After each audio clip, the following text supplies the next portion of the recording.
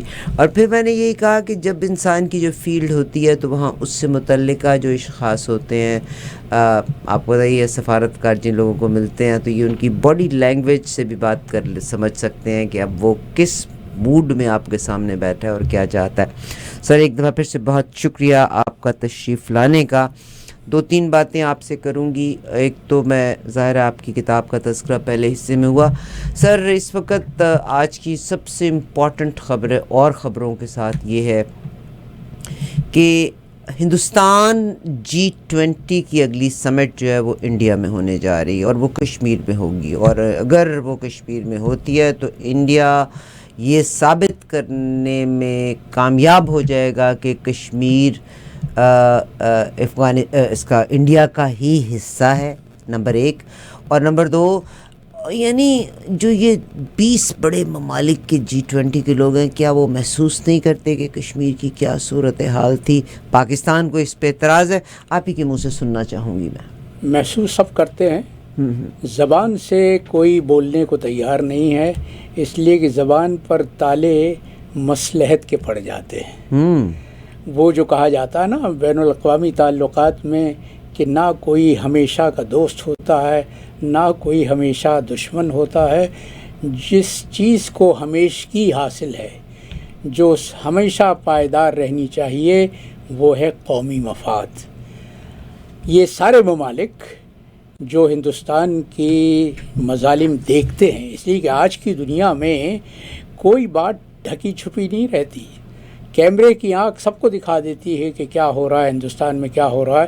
مقبوضہ کشمیر کو تو جانے دو, ہندوستان میں مسلمانوں کے ساتھ جو سلوک ہو رہا ہے. آج زبیر کو بھی انہوں نے اریسٹ کر لیا ہے نا, زبیر کو بھی اریسٹ کر لیا ہے. اور کل ایک واقعہ ہوا, 2 دن پہلے کی بات ہے, ہندوستان کی سپریم کورٹ میں, آپ کو یاد ہوگا 2002 میں گجرات میں مسلم کش فسادات ہوئے. مودی صاحب کا نام جب مودی صاحب وہاں گجرات کے وزیر اعلیٰ تھے, اور جب تک یہ پرائم منسٹر نہیں بنے ان کو تو امریکہ میں داخل نہیں ہونے دیا جاتا بند تھا. اس لیے کہ ان پر الزام یہ تھا کہ مسلمانوں کے خلاف جو قتل عام ہوا تھا, مسلمانوں کا قتل عام, اس کی ذمہ داری وزیر اعلیٰ پر عائد ہوتی تھی.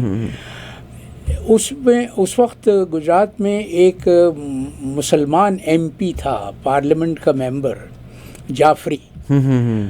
ان کی بیوہ نے سپریم کورٹ آف انڈیا میں ایک اپیل دائر کی ہوئی تھی کہ میرے شوہر کو جو قتل کیا گیا اس کی ذمہ داری اس وقت کے وزیر اعلیٰ پر براہ راست عائد ہوتی ہے. صحیح.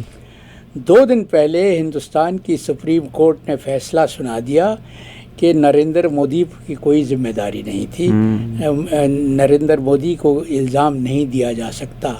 تو جب عدالتیں حاکم وقت کے سامنے جھک جائیں, جب انصاف کی ترازو اس کے حق میں جھکے جو ظالم ہے, تو پھر مظلوم کے پاس کیا راستہ رہ جاتا ہے؟ مسلمانوں کے پاس اس وقت کوئی بھی راستہ نہیں ہے. جو صورتحال ہے وہ بہت دگرگوں ہے وہاں پہ مسلمانوں کی, مسلمانوں کی مسلمان بلکہ کرسچنز کی بھی. لیکن عارفہ حقیقت کی آنکھ سے سوچو کہ ٹھیک ہے ہندوستان میں تو غیر مسلم حکومت ہے اور اس وقت اس پارٹی کی حکومت ہے جس کی مسلم دشمنی کسی سے ڈھکی چھپی نہیں ہے, لیکن اپنے وطن عزیز میں جب عوام کے احتجاج کے خلاف وہ کارروائیاں ہو جو ہندوستان مقبوضہ کشمیر میں کر رہا ہے, جب عوامی احتجاج کو اس طرح سے کچلا جائے کہ گھروں میں سادہ لباس والے داخل ہو جائیں اور وہ عورتوں کے ساتھ زیادتی کریں, ان کی بے عزتی کریں, اور یہاں تک ہو وہ بھی حق کہ میں وقت کے زور علامہ اقبال کی بہو کو بھی نہ بخشا جائے, تو پھر اس کو کیا کہیں گے ہم؟ ویری سیڈ سر, ویری سیڈ. وہ جو فیض نے کہا تھا کہ کسے وکیل کرے کس سے منصفی چاہیں, بنے ہیں اہل ہوس مدعی بھی منصف بھی, کسے وکیل کریں کس سے منصفی چاہیں. بہت شکریہ سر, آپ وہاں سے بڑے خوبصورت طریقے سے آپ لے کے. مگر پاکستان کہیں بھی میں انٹرنیشنل لیول پہ دیکھتی ہوں یہ ہمارے پولیٹیشنز کی کمزوری ہے, اور آپ سفارت کر رہے بھی ہیں. ہم نے کہیں بھی اپنے کیس کو سالڈ انداز میں پیش نہیں کیا. جیسے انگلینڈ میں پیسہ تھا جو حیدرآباد دکن کا تھا, پاکستان اس کو لے ہی نہ سکا.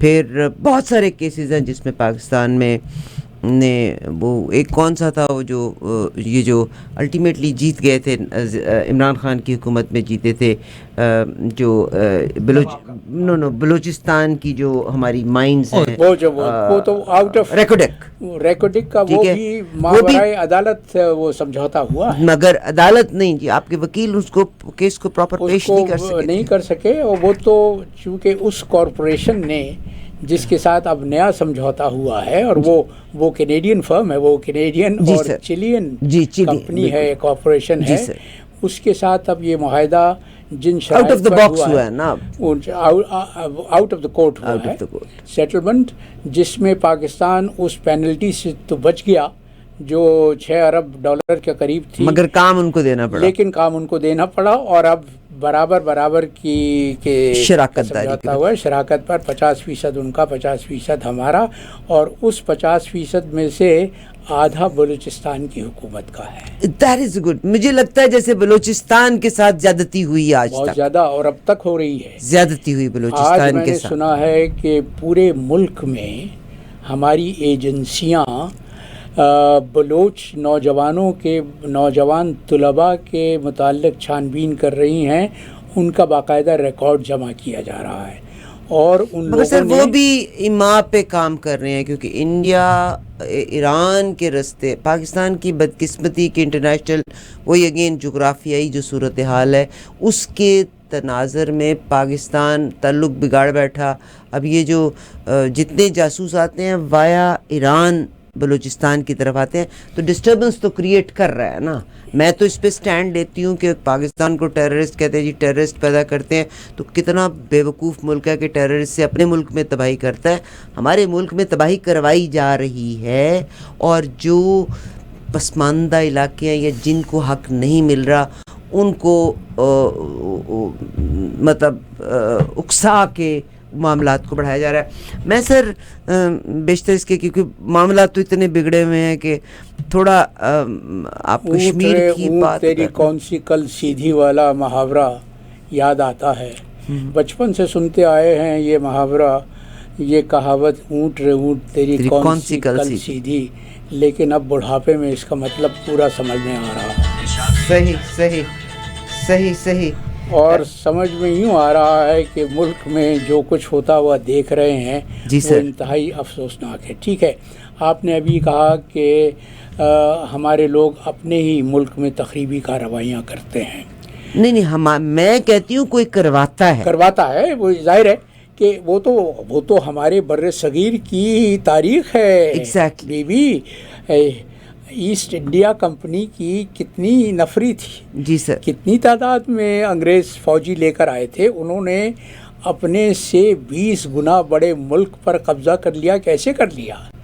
اس لیے ڈیوائڈ اینڈ رول کیا اور رشوت کی عادت ڈالی. یہاں میر جعفر اور میر صادق جیسے لوگ موجود تھے جو اپنے ملک کی عزت اور توقیر اور ناموس کو چند کوڑیوں کے عوض بیچنے کو تیار تھے، اور وہی تاریخ آج کے پاکستان میں دہرائی جا رہی ہے. تیار ہیں، بلکہ بڑا طویل موضوع ہے، اگر کبھی وقت ملے گا تو میں اطمینان سے اس پر بات کریں گے کہ یہ کیوں ہے.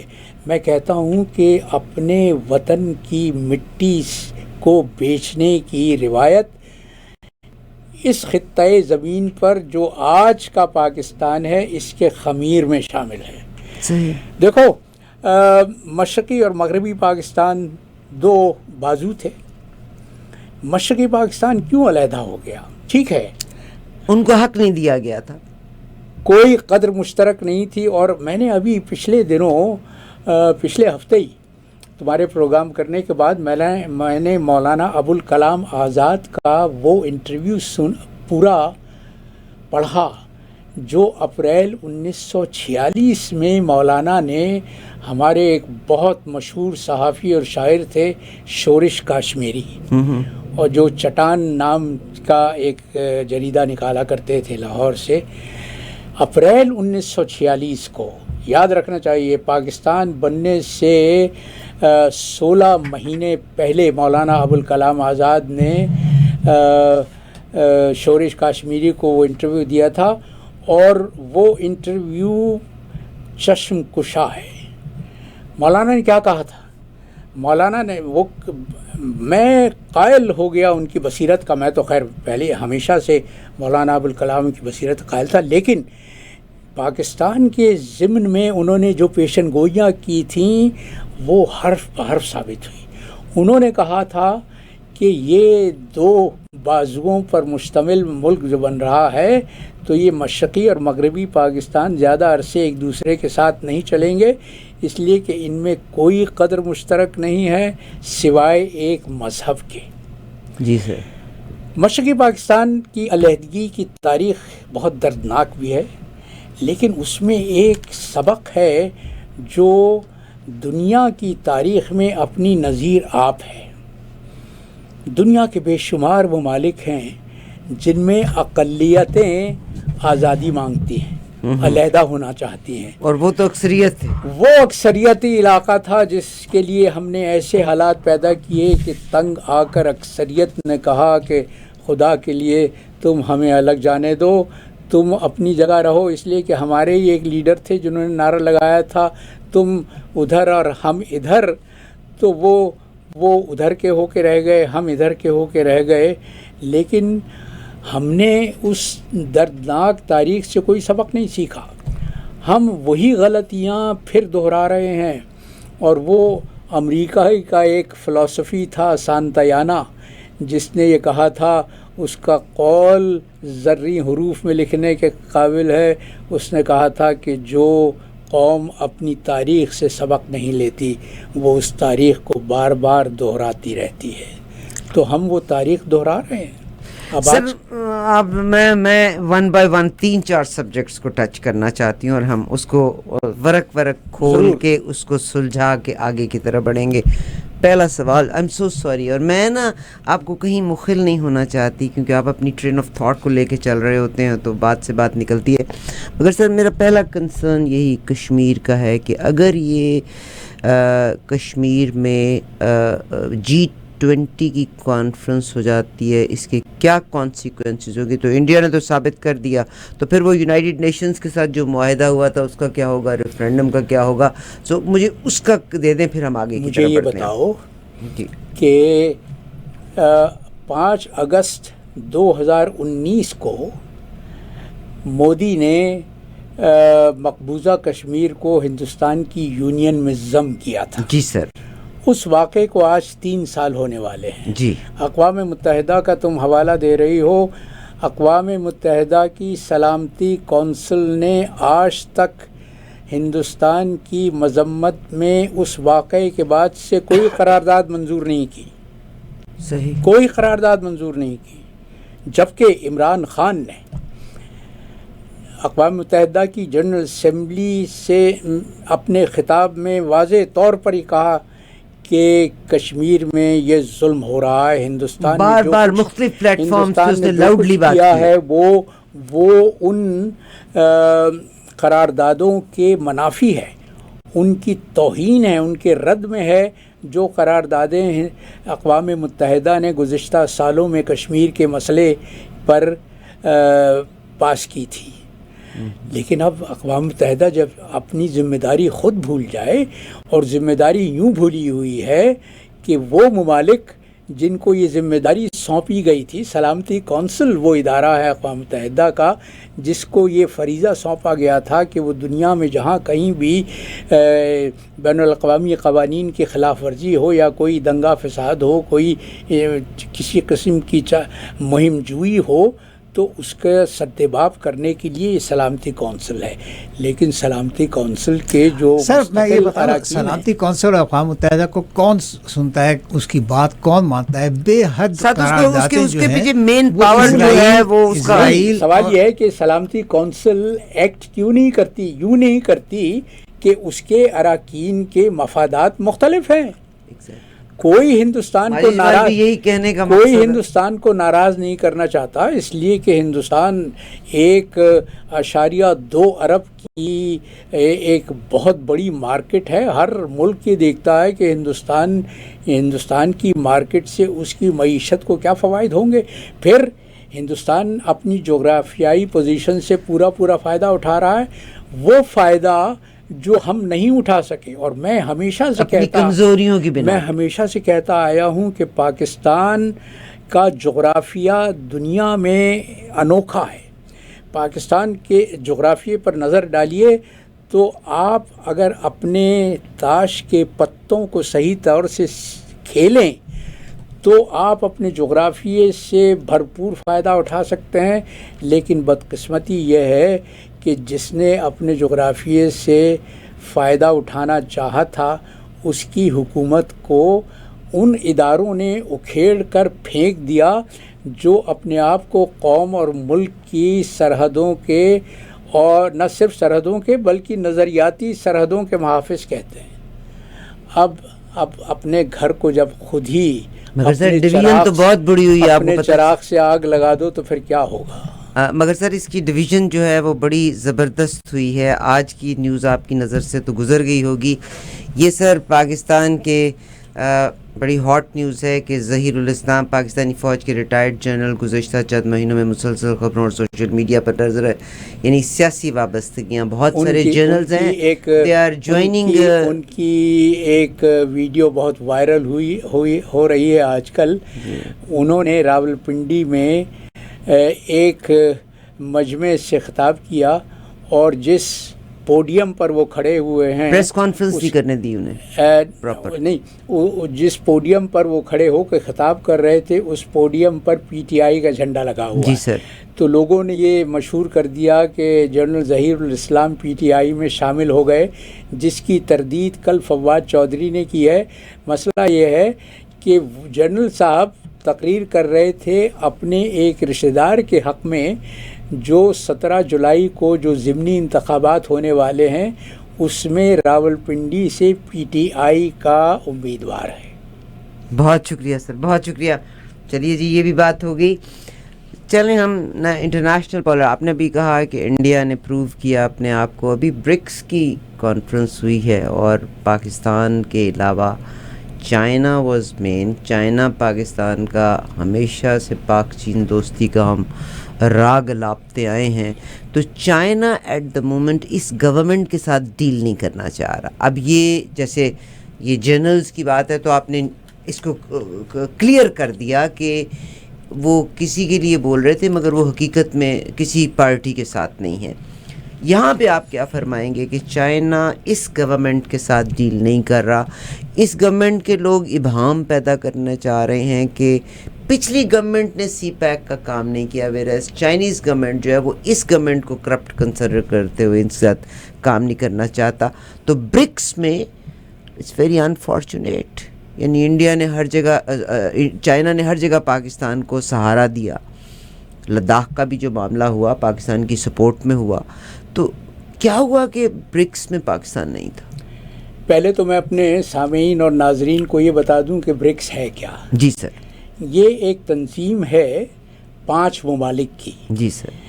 Be stands for Brazil, R for Russia, I for India, C for China, S for South Africa. تو یہ وہ ممالک ہیں جو G7 میں شامل نہیں ہیں. یہ ان ترقی یافتہ ملکوں کی صف میں نہیں آتے جو مغربی ممالک کی تنظیم ہے, جس میں امریکہ ہے, کینیڈا ہے, یورپی ممالک ہیں.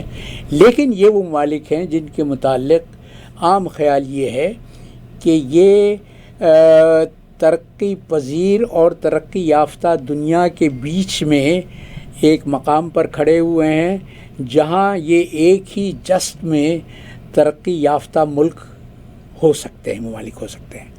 اور چین کے متعلق تو اب کسی کو شبہ نہیں ہے, اس لیے کہ چینی معیشت دنیا کی دوسری سب سے بڑی معیشت ہے. تو اس کا ایک اجلاس ہوا تھا جس میں 17 اور ممالک کو مدعو کیا گیا بطور مبصر کے. ان ممالک میں ایتھیوپیا جیسا ملک بھی شامل تھا لیکن ہمارا پاکستان اس میں شامل نہیں تھا. اب پاکستانیوں کو یہ پریشانی ہونی فطری بات تھی کہ چین میزبانی کر رہا تھا اس کانفرنس کی, اور چین کے متعلق ہم یہ کہتے ہیں کہ ہماری اور چین کی دوستی بحیرہ عرب سے زیادہ گہری اور ہمالیہ کی برف پوش چوٹیوں سے زیادہ اونچی ہے. اب آپ اپنی موجودہ حکومت کے متعلق کیا کہیں گے سوائے ماتم کرنے کے کہ جب آپ کا جگری دوست, اور میں یہ بات بلا خوف تردید کہہ سکتا ہوں اس لیے کہ میں چین میں 3 برس سفارتکار رہا ہوں, میں نے چینیوں کو بہت قریب سے دیکھا ہے, اور میں ببانگ دہل کہتا ہوں کہ دنیا میں اگر کوئی ہمارا دوست ہے تو چین ہے. دوست کی تعریف کیا ہے؟ دوست وہ ہے جو وقت پر کام آئے, اور چین نے ہماری ایسے وقتوں میں حمایت کی ہے, مدد کی ہے جب دنیا کا کوئی اور ملک, ہمارا کوئی برادر اسلامی ملک ہماری مدد کرنے کے لیے تیار نہیں تھا. چین کے ہم پر احسانات ہیں, لیکن ان احسانات کا ہم نے کیا بدلہ ان کو دیا؟ اس حکومت نے, جو جعلی حکومت ہے, جو سب جانتے ہیں کہ ایک سامراجی طاقت کے حکم پر عمران کی حکومت کو گرایا گیا اور اس حکومت کو لایا گیا جس کے بیشتر اراکین وہ جو آج مناصب اعلیٰ پر فائز ہیں وہ اس قابل ہیں کہ اگر کوئی صحیح جمہوری ملک ہوتا تو وہ جیلوں میں ہوتے. اس حکومت نے کیا صلاح دیا چین کو؟ آتے ہی سب سے پہلا کام تو یہ کیا کہ سی پیک اتھارٹی کو ختم کر دیا. وہ اتھارٹی جو سی پیک کے معاملات کی نگرانی کر رہی تھی, اس اتھارٹی کو ختم کر دیا. کس کے کہنے پر؟ دنیا جانتی ہے کس کے کہنے پر, اس لیے کہ حکم یہ دیا گیا تھا کہ تم چین سے اپنے تعاون کو کم کر دو. اور چائنا نے پھر برکس میں پاکستان کو توجہ ہی نہیں دی. پاکستان کو بالکل ٹھیک کیا. جب آپ اس طرح سے اپنے دوست کے احسان فراموش ہونے کا کردار ادا کر رہے ہیں تو پھر وہ دوست, اور پھر دیکھیے وہی جو میں نے بات کہی تھی کہ دنیا میں کوئی ہمیشہ کے لیے دوست ہوتا ہے نہ ہمیشہ کے لیے دشمن ہوتا ہے, ہمیشگی صرف مفادات کو ہے. کالرز ہمارے ساتھ ہیں. یہ سر مگر دیکھیے ایک طرف اگر وہ پاکستان سے خائف ہونے کے بعد پاکستان کو برکس کی کانفرنس میں نہیں بلاتا, خائف نہیں ہے, ناراض چلیے, مگر India on the other hand Quad کا حصہ ہے اور Quad is to block China. India اس میں موجود تھا, تو اگر وہ موجود تھا تو اس کی غلطیوں پہ اس کو بھی انوائٹ کر لیتے. پھر وہی بات وہی مفادات کی آتی ہے. چین اور ہندوستان کا برسوں پرانا 1962 سے چلا آ رہا ہے وہ قضیہ, سرحدوں کا تعین آج تک نہیں ہو سکا شمالی ہند میں, لیکن دونوں میں تجارت بھی ہو رہی ہے, دونوں کے سفارتی تعلقات بھی ہیں. کوئی. مگر چائنا نے شاہ محمود قریشی صاحب کو انوائٹ کیا ہے. بالکل انوائٹ کیا, مگر آج کل کے وزیر خارجہ کو نہیں کیا. آج کل کے وزیر خارجہ کو نہیں کیا, اس لیے کہ آج کل کے جو وزیر خارجہ ہیں ان کو وزیر خارجہ مجھ جیسا سفارتکار جب کہتا ہے تو کوٹ ان کوٹ کر کے کہتا ہے. انہوں نے تو اپنے حالیہ دورہ امریکہ میں امریکنوں کو اس بات کی ضمانت دے دی کہ اگر ہندوستان کو اقوام متحدہ کی سلامتی کونسل کی مستقل رکنیت دی جائے گی تو پاکستان اس کی مخالفت نہیں کرے گا. مگر سر پچھلی دفعہ بھی جب رکنیت ملی تھی نا تو پاکستان نے انڈیا کے حق میں ووٹ ڈالا تھا. نہیں وہ بات اور تھی, وہ غیر وہ ٹیمپریری والا وہ تھا, ٹیمپریری مگر ووٹ تو ڈالا تھا نا. وہ اس لیے کہ وہ جو ووٹنگ ہوتی ہے اقوام متحدہ میں وہ ریجنل ہوتی ہے, ریجنل بنیادوں پر ہوتی ہے, اور ہندوستان متفقہ امیدوار تھا ایشیائی بلاک سے تو پاکستان کو ووٹ دینا پڑا.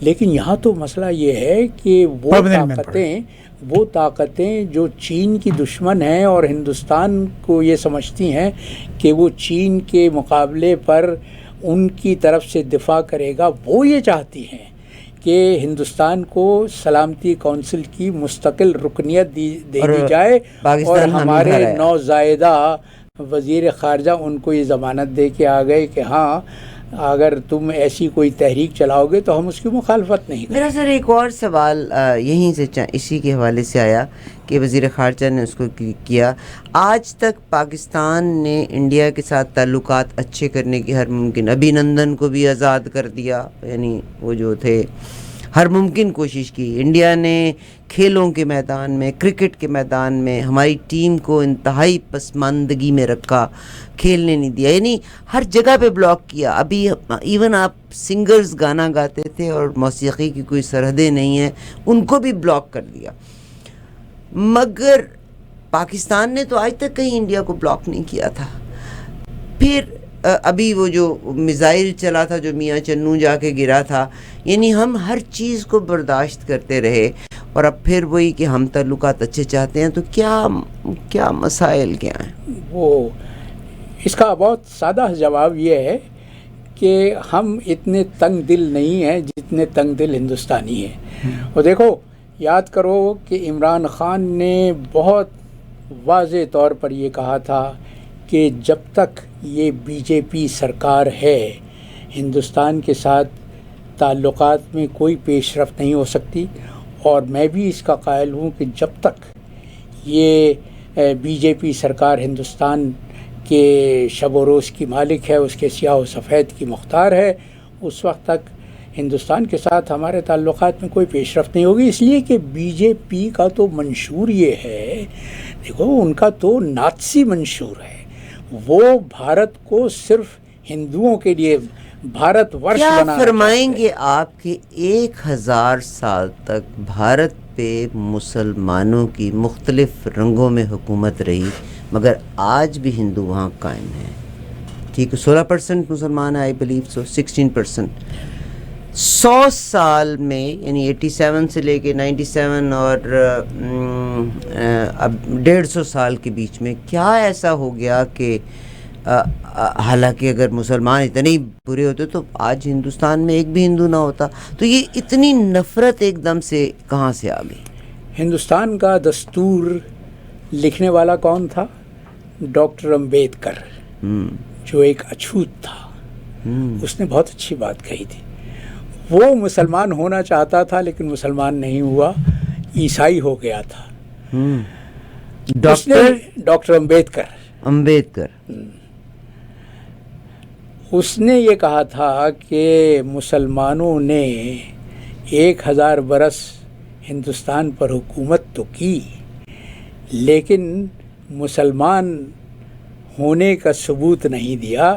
اس لیے کہ اگر اسلامی طرز حکومت ہوتا تو پھر یہ کیسے ممکن تھا کہ ہندوستان میں 1000 برس کی حکومت کے بعد بھی مسلمان 16% اقلیت میں رہے اور ہندو اکثریت میں رہے. اس نے یہ کہا تھا کہ اگر ہندو مسلمان نہ بھی ہوتے تو بھی اگر مسلمان حکمرانوں کا رویہ اور سلوک وہ ہوتا جو مسلمان کا ہونا چاہیے تو پھر ہندوستان میں ایک اچھوت نہ بچتا، ایک اچھوت نہ بچتا۔ ایک کال لے لیتے ہیں سر، ایک کال لیتے ہیں جی۔ السلام اس کے بعد اپنے top of the hour studio کا نمبر 4166201778 کال ایک لیں گے، پھر ہم ٹاپ آف دا آور لیں گے اور اس کے بعد پھر آپ شامل ہو سکتے ہیں گفتگو میں۔ جی سر، السلام علیکم۔ جی جی وعلیکم السلام جی۔ میرا نام خالد میر ہے جی سر۔ میرے سوال کے دو حصے ہیں۔ پہلا حصہ یہ ہے کہ میں نے پڑھا تھا کہ لیاقت علی خان کے جلسے میں یہ Sikandar Mirza as a police officer تھا اور یہ چودھری برادران کے جو والد صاحب ہیں یہ وہاں پہ کانسٹیبل کے طور پہ تھے۔ تو اگر یہ بات ٹھیک ہے تو پھر سوال کا دوسرا حصہ یہ ہے کہ پھر ان کو نوازا کس نے تھا؟ بہت شکریہ سر۔ اس کا جواب یہ ہے، پہلی بات تو یہ کہ سکندر مرزا بالکل پولیس میں نہیں تھے۔ سکندر مرزا کا تعلق تھا، انگریزوں نے ہندوستان میں ایک پولیٹیکل سروس بنائی ہوئی تھی جس کے افسران کو ملٹری کے رینک دیے جاتے تھے، تو اسکندر مرزا کا تعلق اس پولیٹیکل سروس سے تھا اور ان کو میجر جنرل کا رینک ملا ہوا تھا۔ تو یہ آپ نے غلط سنا ہے کہ اسکندر مرزا پولیس میں تھے یا اس وقت وہاں پر راولپنڈی کے جلسے میں موجود تھے۔ اور دوسری بات یہ کہ یہ جو چودھری برادران ہیں ان سکندر مرزا والی خبر غلط ہے، اس کا مطلب ہے بالکل غلط، do not believe in what so app, بالکل غلط ہے۔ سکندر مرزا اس وقت 1951 میں جب قائد ملت لیاقت علی خان کو شہید کیا گیا ہے تو وہ ڈیفنس سیکرٹری تھے، ڈیفنس سیکرٹری تھے، وہ ان کا پولیس سے کوئی تعلق نہیں تھا۔ اور یہ جو چودھری برادران کے بزرگ کی بات ہو رہی ہے، چودھری ظہور الہی، تو وہ گجرات میں پولیس میں ضرور شامل تھے، لیکن ان کی کہانی الگ ہے۔ ان کا بھی لیاقت علی خان کے قتل کی نہیں، اب ان کا سوال کا اگلا حصہ یہ ہے کہ چلیے، آپ نے بہت شکریہ کہ بہت بڑی شہادت ملی کہ یہ واٹس ایپ، میں نے آج ہی آرٹیفیشل انٹیلیجنس کا آپ کے ساتھ شیئر کیا تھا کہ الیکسا، صحیح نام پروناؤنس کیا، الیکسا جو اپنا امیزون ہے، جو نیا فیچر آ رہا ہے کہ آپ اس کو لیس دین اے منٹ کسی بھی اپنے مرحوم جن کی ڈیتھ ہو گئی ہوئی ہے 1 منٹ سے کم عرصے کے لیے ان کی آواز سنائیں تو الیکسا ان کی آواز میں آپ کو کہانیاں بھی سنائے گی، باتیں بھی ان کی آواز میں کرے گی، تو آپ کو لگے گا وہ شخص میرے ارد گرد، دس از آرٹیفیشل انٹیلیجنس۔ تو پہلا تو غلط ہو گیا کہ وہ پولیس میں نہیں تھے، ان کو میجر جنرل کا رینک دیا گیا تھا۔ ان کا اگلا سوال یہ ہے کہ چودھری برادران کے والد صاحب کی پوزیشن ایز اے کانسٹیبل تھی، تو پھر آل آف سڈن اتنی نوازش کس نے اتنا نوازا کہ اتنا پیسہ آ گیا ہے؟ انہوں نے خود اپنے آپ کو نوازا تھا۔ تو اس کی تفصیل یہ ہے کہ چودھری ظہور الہی گجرات میں فٹ کانسٹیبل تھے، یہ بالکل صحیح ہے تقسیم کے وقت، اور فٹ کانسٹیبل ہونے کی وجہ سے ان یہ کو فٹ کانسٹیبل کیا ہوتا ہے؟ یہ جو چلتے پھرتے رہتے ہیں، گشت کرتے رہتے ہیں، تو ان کو معلوم تھا کہ کس ہندو بنیے کون ہندو بدیا مالدار ہے، اور گجرات سے تقسیم کے وقت جو فسادات ہوئے تھے تو بہت سے ہندو بنیے وہاں سے فرار ہو گئے تھے اپنی جان بچانے کے لیے، انہوں نے وہ پیسہ لیا، تو انہوں نے ان کی تجوریوں پر قبضہ کر لیا تھا، وہاں سے یہ چودھری ہو گئے، دولت مند ہو گئے۔ اور دیکھیے یہ یاد رکھیے کہ چودھری شجاعت اور چودھری پرویز الہی سگے بھائی نہیں ہیں، چچا زاد بھائی ہیں، مگر چودھری ظہور الہی چودھری شجاعت کے والد بزرگوار تھے۔ جی، مگر وہ بھی دونوں بھائیوں میں بڑی محبت تھی، قربت تھی، اور ان کزنز بہت قربت تھی، بہت قربت تھی ان دونوں کزنز میں بھی، لیکن اب اختلافات ہو بیٹے کی وجہ سے، بیٹوں کی وجہ سے۔ چلیے جی، یہ تو آپ کی بات ہو گئی، قرآن میں کہا ہے نا خدا نے کہ اولاد فتنہ ہوتی ہے، بیٹوں کی وجہ سے، اور وہ بھی پولیٹیکل پارٹیز کی گراؤنڈ پہ۔ ہم ٹاپ آف دا آور لیتے ہیں، بالکل اسٹوڈیو کا نمبر 4166201778، آپ شامل ہوئیے گا۔ برکس کی ہم نے بات کر لی، پاکستان کی پالیٹکس کے حوالے سے ہی ہم بات کریں گے. رشیا بھی پاکستان پہ کاؤنٹ نہیں کر رہا. جناب کرامت اللہ غوری صاحب کی زبان سے ہی سننا چاہیں گے, اس پہ بات کریں گے کہ اس گورنمنٹ پہ رشیا بھی کاؤنٹ نہیں کر رہا. تیل لینے کے لیے میرا خیال انہوں نے انکار کیا, مگر سر ہمیں زیادہ بہتر طور پہ سمجھا سکتے ہیں. Stay tuned, top of the hour. آدمی بلبلا ہے پانی کا. The poet, the writer, the legend, Gulzar, live in concert along with top Bollywood singers. دل ڈھونڈتا نام Friday, July 15th at prestigious Roy Thompson Hall. Once in a lifetime experience. Don't miss it. Gulzar's Ijazat.